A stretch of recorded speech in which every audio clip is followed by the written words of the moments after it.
to Snoozecast, the podcast designed to help you fall asleep. Find us on snoozecast.com and follow us on Instagram at Snoozecast to find behind-the-scenes content. If you enjoy our show, please write a review on the Apple Podcast app. Please know that we read and appreciate every single one. Here's a recent review we loved. The subject line is, "Thank you so much." It goes, "Being a 50-plus woman, I wake up several times a night from a hot flash, and then I have to fall asleep. I now use this podcast, and it's been a godsend. It's so wonderful to hear great stories and also get to fall asleep. I'm so grateful. Thanks." Thank you, MG. We're grateful you took the time to write a review and share your experience. We're so glad Snoozecast helps you get back to sleep. This episode is brought to you by our Patreon supporters and by Notions of Decorum. Tonight, we'll read the opening to Persuasion, the last novel fully completed by Jane Austen, along with being considered her most mature and refined writing, published in 1817. The story concerns Anne Elliot, a 27-year-old Englishwoman whose family moves to lower their expenses and reduce their debt by renting their home to an admiral and his wife.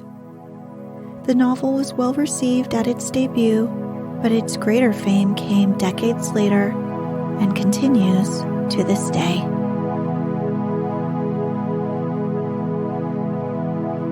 Let's get cozy. Close your eyes.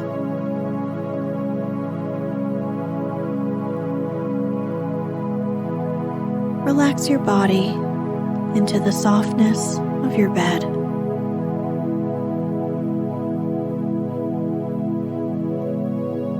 Now, take a few deep breaths.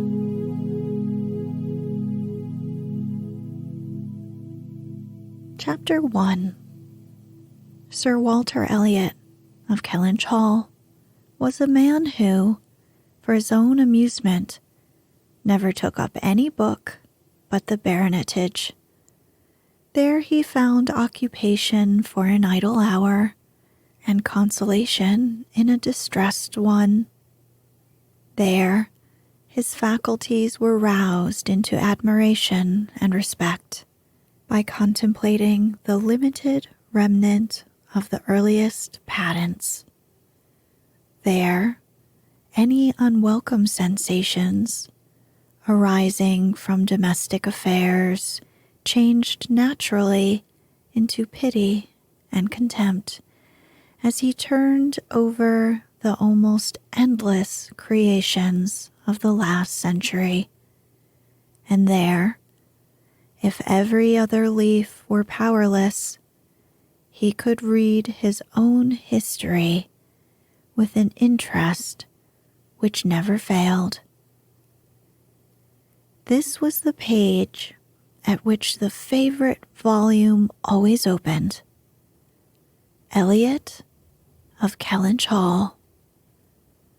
Walter Elliot, born March 1st, 1760, married July 15th, 1784. Elizabeth, daughter of James Stevenson, Esquire of South Park, in the city of Gloucester, by which lady, who died 1800, he has issue Elizabeth, born June 1st, 1785, Anne, born August 9th, 1787, a stillborn son, November 5th, 1789, Mary, born November 20th, 1791. Precisely such had the paragraph originally stood from the printer's hands, but Sir Walter had improved it by adding, for the information of himself and his family, these words after the date of Mary's birth. Married December 16th, 1810, Charles, son and heir of Charles Musgrove, Esquire of Uppercross, in the county of Somerset, and by inserting most accurately the day of the month on which he had lost his wife. Then followed the history and rise of the ancient and respectable family in the usual terms. How it had been first settled in Cheshire, how mentioned in Dugdale, serving the office of High Sheriff, representing a borough in 3 successive parliaments, exertions of loyalty and dignity of baronet, in the first year of Charles II, with all the Marys and Elizabeths they had married, forming altogether 2 handsome pages, and concluding with the arms and motto, Principal Seat, Kellynch Hall, and Sir Walter's handwriting again in this finale. Heir presumptive, William Walter Elliot, Esquire, great-grandson of the second Sir Walter. Vanity was the beginning and the end of Sir Walter Elliot's character, vanity of person and of situation. He had been remarkably handsome in his youth, and, at 54, was still a very fine man. Few women could think more of their personal appearance than he did, nor could the valet of any new-made lord be more delighted with the place he held in society. He considered the blessing of beauty as inferior only to the blessing of a baronetcy, and the Sir Walter Elliot who united these gifts was the constant object of his warmest respect and devotion. His good looks and his rank had one fair claim on his attachment, since to them he must have owed a wife of very superior character to anything deserved by his own. Lady Elliot had been an excellent woman, sensible and amiable, whose judgment and conduct, if they might be pardoned the youthful infatuation which made her Lady Elliot, had never required indulgence afterwards. She had humored, or softened, or concealed his failings, and promoted his real respectability for 17 years, and, though not the very happiest being in the world herself, had found enough in her duties, her friends, and her children to attach her to life and make it no matter of indifference to her when she was called on to quit them. 3 girls, the 2 eldest 16 and 14, was an awful legacy for a mother to bequeath, an awful charge, rather, to confide to the authority and guidance of a conceited, silly father. She had, however, one very intimate friend, a sensible, deserving woman who had been brought, by strong attachment to herself, to settle close by her in the village of Kellynch, and on her kindness and advice Lady Elliot mainly relied for the best help and maintenance of the good principles and instruction which she had been anxiously giving her daughters. This friend, and Sir Walter did not marry, whatever might have been anticipated on that head by their acquaintance, 13 years had passed away since Lady Elliot's death, and they were still near neighbors and intimate friends, and one remained a widower, the other a widow. That Lady Russell, of steady age and character, and extremely well provided for, should have no thought of a second marriage needs no apology to the public, which is rather apt to be unreasonably discontented when a woman does marry again than when she does not. But Sir Walter's continuing in singleness requires explanation. Be it known then that Sir Walter, like a good father, having met with one or two private disappointments and very unreasonable applications, prided himself on remaining single for his dear daughter's sake. For one daughter, his eldest, he would really have given up anything, which he had not been very much tempted to do. Elizabeth had succeeded, at 16, to all that was possible of her mother's rights and consequence, and being very handsome, and very like himself, her great influence, and they had gone on together most happily. His two other children were of very inferior value. Mary had acquired a little artificial importance by becoming Mrs. Charles Musgrove, but Anne, with an elegance of mind and sweetness of character, which must have placed her high with any people of real understanding, was nobody with either father or sister. Her word had no weight. Her convenience was always to give way. She was only Anne. To Lady Russell, indeed, she was a most dear and highly valued goddaughter, favorite, and friend. Lady Russell loved them all, but it was only in Anne that she could fancy the mother to revive again.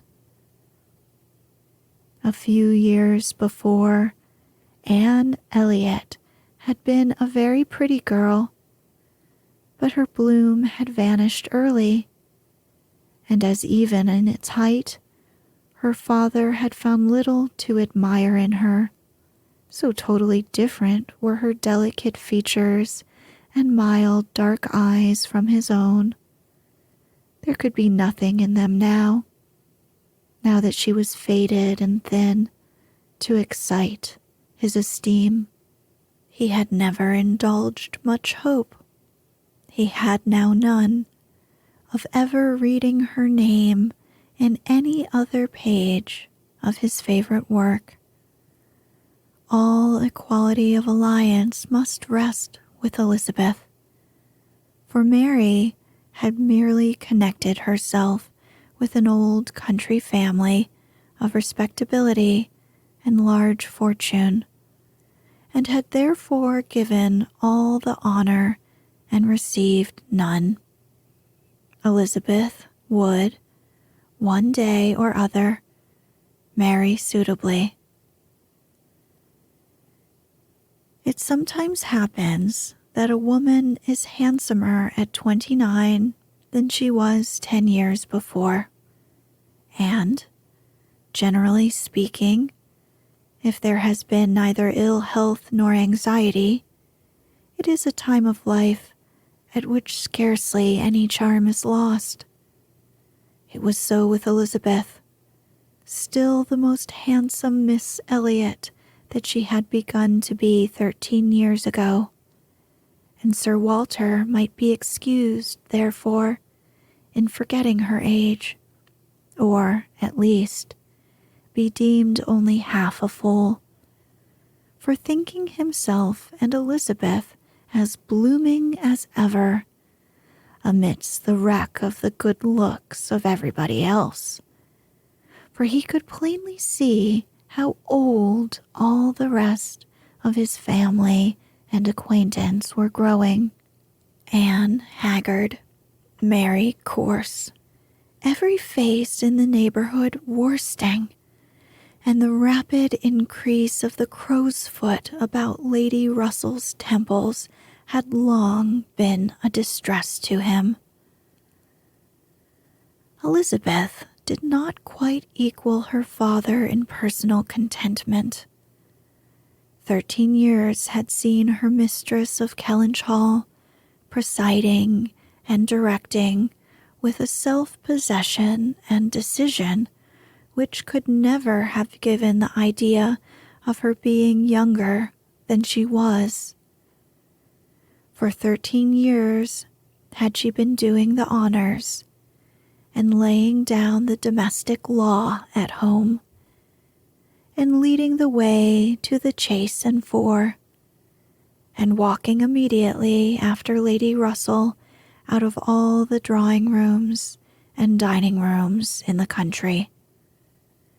13 winters' revolving frosts had seen her opening every ball of credit which a scanty neighborhood afforded, and 13 springs shone their blossoms as she traveled up to London with her father for a few weeks' annual enjoyment of the great world. She had the remembrance of all this.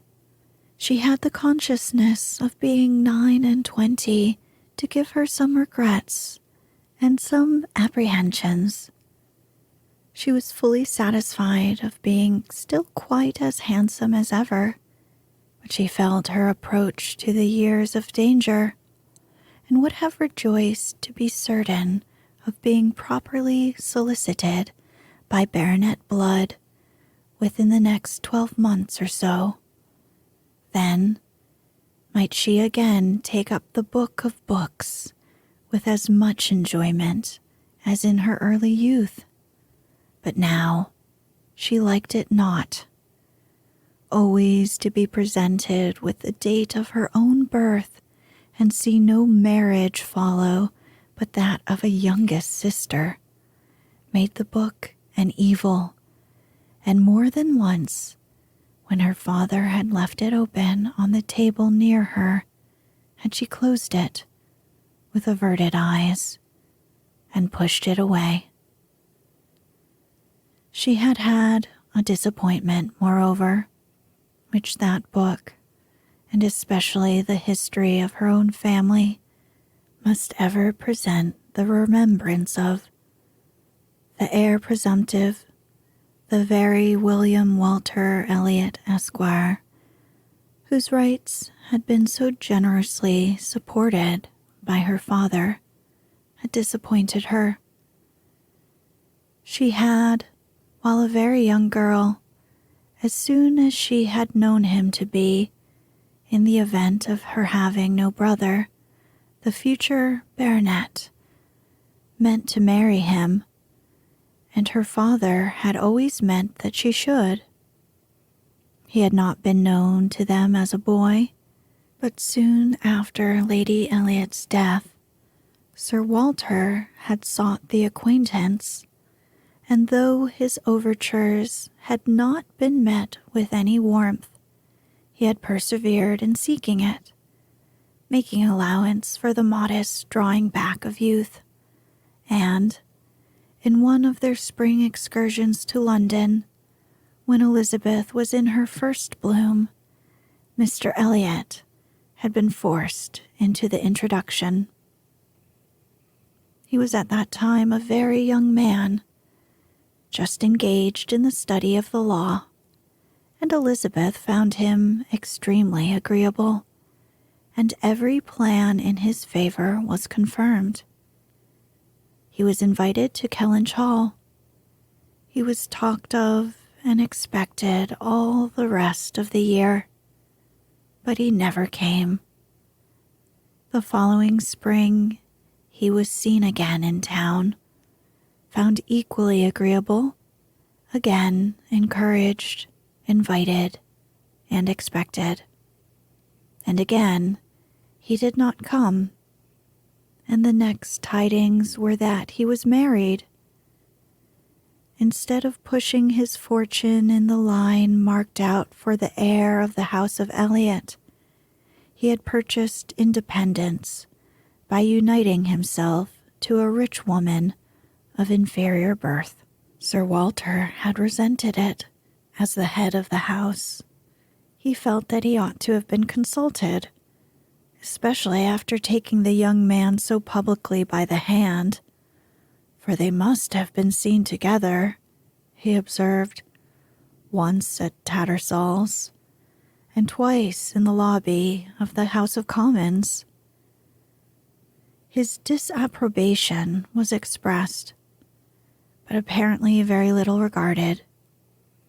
Mr. Elliot had attempted no apology, and shown himself as unsolicitous of being longer noticed by the family, as Sir Walter considered him unworthy of it.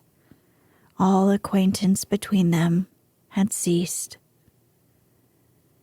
This very awkward history of Mr. Elliot was still, after an interval of several years, felt with anger by Elizabeth, who had liked the man for himself, and still more for being her father's heir, and whose strong family pride could see only in him a proper match for Sir Walter Elliot's eldest daughter. There was not a baronet from A to Z whom her feelings could have so willingly acknowledged as an equal. Yet so miserably had he conducted himself that though she was at this present time, the summer of 1814, wearing black ribbons for his wife, she could not admit him to be worth thinking of again. The disgrace of his first marriage might, perhaps, as there was no reason to suppose it perpetuated by offspring, have been got over, had he not done worse. But he had, as by the customary intervention of kind friends. They had been informed, spoken most disrespectfully of them all, most slightingly and contemptuously of the very blood he belonged to, and the honors which were hereafter to be his own. This could not be pardoned. Such were Elizabeth Elliot's sentiments and sensations, such the cares to alloy, the agitations to vary, the sameness and the elegance, the prosperity and the nothingness of her scene of life, such the feelings to give interest to a long, uneventful residence in one country circle, to fill the vacancies which there were no habits of utility abroad, no talents or accomplishments for home to occupy. But now, another occupation and solicitude of mind was beginning to be added to these. Her father was growing distressed for money. She knew that when he now took up the baronetage, it was to drive the heavy bills of the tradespeople and the unwelcome hints of Mr. Shepherd, his agent, from his thoughts.